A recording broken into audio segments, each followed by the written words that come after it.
সুপ্রিয় দর্শক আসসালামু আলাইকুম। কেমন আছেন সবাই? আশা করছি ভালো আছেন। বরাবরের মতো আবারও চলে আসলাম নতুন একটি রেসিপি নিয়ে। আজকের রেসিপিটি কিন্তু অনেক মজা খেতে, দারুণ স্বাদ। এরকম যদি তরকারিটা রান্না করে খেতে পারেন। তো আজকে কিন্তু আমি এখানে দেখুন দুধমান কচুর ডগা রান্না করব ইলিশ মাছ দিয়ে। আর এই রেসিপিটি কিন্তু যাকে রান্না করে দিবেন সে খেয়ে এতটাই আপনার মুগ্ধ হয়ে যাবে, কারণ এটা খেতে যে এতটাই মজা, আপনি না খেলে একবার বুঝবেন না যে এটা কতটাই মজা।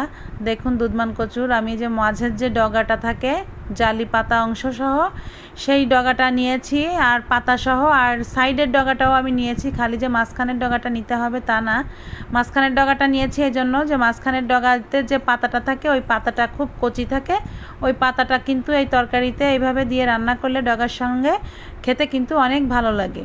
তো দেখুন আমি কিন্তু এইভাবে কুটে নিচ্ছি ডগার মাঝখান থেকে। একটু ডগাটা যদি মোটা মোটা হয় তা সেক্ষেত্রে ডগাটার মাঝখান থেকে এইভাবে ফেড়ে দিবেন, দিয়ে এরকম পাতাসহ ডগাটা নেবেন। 3-4টা পাতাসহ এরকম ডগা নিলে কিন্তু হয়ে যায়, বেশি পাতার দরকার হয় না। আর যদি চান যে পাতা না দিয়ে খাবেন সেটাও করতে পারেন, তবে পাতা দিয়ে ডগাটা রান্না করলে কিন্তু বেশি টেস্টি হয় খেতে এবং খুবই মুখরোচক কিন্তু এই খাবারটা। যারা খেতে জানেন না কিভাবে খেতে হয় তাদের জন্য কিন্তু আজকের এই রেসিপিটি। তো দেখুন আমি এখানে তেল গরম করে নিয়েছি, তেলের উপরে কিন্তু আমি এখানে 1 কাপের মতো পেঁয়াজ বাটা দিয়ে দিয়েছি, আর পেঁয়াজটাকে কিন্তু কিছু সময় কষিয়ে নেব। তো পেঁয়াজটা কিন্তু আমি কিছু সময় কষিয়ে নিয়ে তারপরে কিন্তু এখানে একটু রসুন বাটা দিয়ে দিয়েছি, 1 টেবিল চামচ রসুন বাটা দিয়ে দিয়েছি, আর 1 টেবিল চামচ জিরা বাটা দিয়ে দিয়েছি। আর কচু জাতীয় জিনিস রান্না করতে গেলে রসুনটার ভাগটা একটু বেশি দিবেন, কারণ রসুনটা বেশি দিতে হয় কচুর জিনিসে, সেটা কিন্তু খেতে ভালো লাগে। আর এটা কিন্তু পুরো কাঁচামরিচ দিয়ে রান্না করব। আমি এখানে কিছু কাঁচামরিচ ফালি করে কেটে নিয়েছি, সেটা দিয়ে দিয়েছি।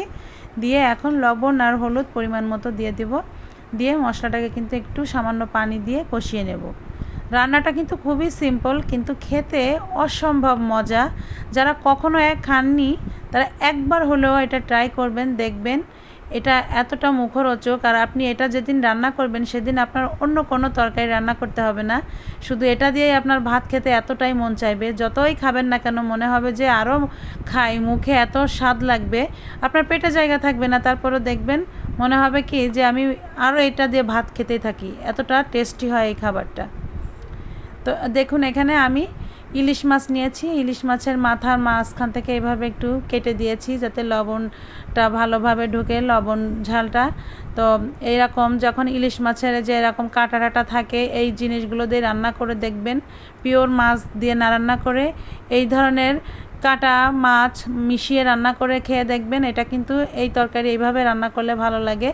যে থাকে না লেজা থাকে, মাথা থাকে, দেখা যাচ্ছে কিছু মাছ মিশিয়ে সঙ্গে এইভাবে দিয়ে তরকারিটা রান্না করবেন। তো দেখুন আমি এখানে মশলার সঙ্গে মাছটাকে একটু ভালো করে কষিয়ে নিয়েছি, কষিয়ে অল্প করে একটু পানি দিয়েছি। এই পানিটা দিয়েই কিন্তু বলক উঠলে আমি মাছগুলোকে তুলে নিব। মাছগুলোকে এভাবে তুলাকেই বলে কষিয়ে উঠিয়ে রাখা।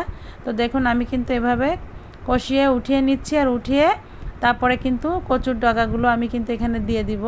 তো যেহেতু এটা কচুর ডগা থেকে কিন্তু অনেক পানি বের হয়, বেশ পানি বের হয়, যার জন্য কিন্তু এই তরকারিটা রান্না করতে পানির পরিমাণটা একটু কম লাগে।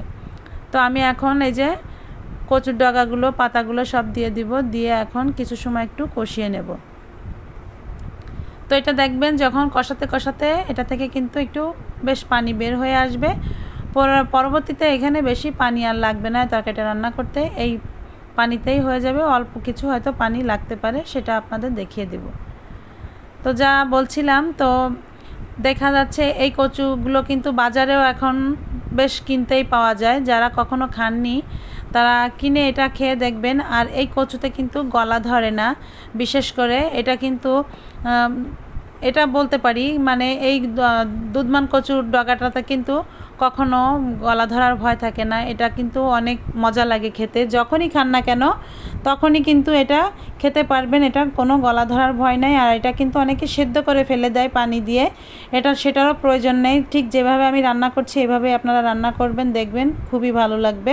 তো আমি ঝোল হিসাবে একটু পানি দিয়ে দিলাম। আর এই জলপান কচু আমরা এখানে কিন্তু জলপান কচুও বলি, এটাকে দুধমান কচুও বলি, যে অঞ্চলে যেটা বলে, তবে আমরা দুধমান কচুও বলি, জলপান কচুও বলি।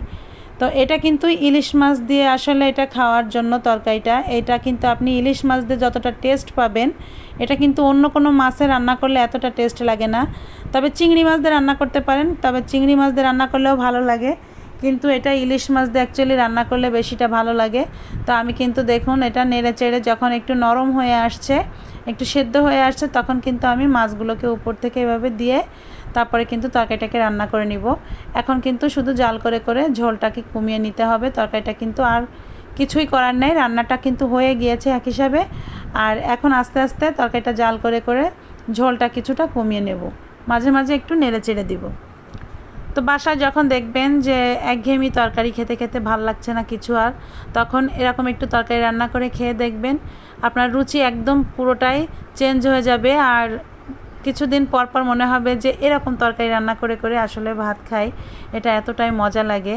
যারা এ ধরনের তরকারি খেতে পছন্দ করেন, দেখা যাচ্ছে না অনেকে আছেন একটু হালকা পাতলা তরকারি হলে রুচির সাথে ভাত খেতে পছন্দ করেন দেখা যাচ্ছে।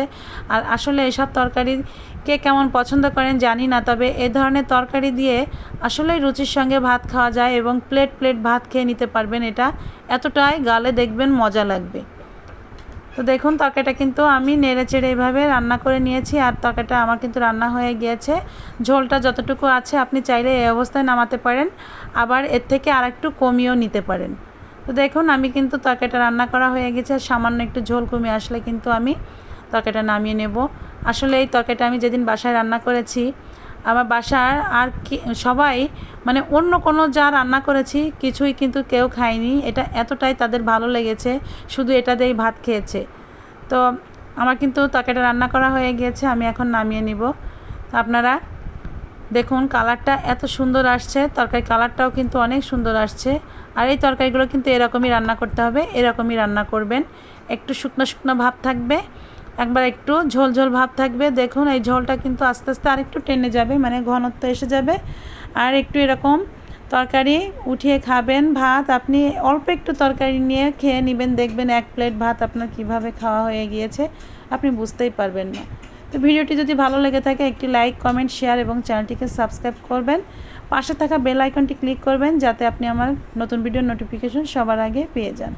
এত সুন্দর রেসিপিটি অবশ্যই মিস করবেন না, একবার হলেও বাসায় ট্রাই করবেন। সবাই ভালো থাকবেন, আল্লাহ হাফেজ।